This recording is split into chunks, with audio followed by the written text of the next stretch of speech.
Men hozir sanab beradigan 3 ta yo'nalishda biznes boshlashinglarni takliflayman. Birinchisi qo'l mehnati bilan qilinadigan bizneslar. Har safar mijozdan zakaz olganda qo'l mehnat bilan qilasiz, avtomatlashtirish yo'q, tizim yo'q va biznesni kengayishga umuman imkon yo'q. Ikkinchisi franshiza olib yuritish. O'tda sizning biznesingiz bo'lmaydi, qaysidir taniqli brendda regiondagi tochkasi franshiza orqali siz bilan davom etadi. Xuddi shu ish haqqi, xuddi shu ijara, xuddi shu xarajatlardan tashqari yana franshiza uchun ham to'lov qilishingiz kerak.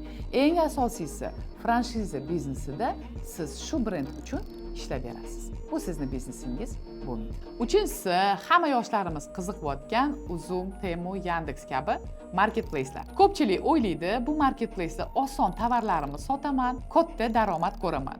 Aslida esa bu marketplacelardan topadigan foydamiz 5% dan 10% gacha bo'ladi va qaysidir tovarlarimizni brak yoki yaroqsiz bo'lganda shtrafi bilan qoplanadi. Yana qaysi biznes yo'nalishlariga umuman kirmagan yaxshi fikringlarni izohlarda yozib qoldiringlar.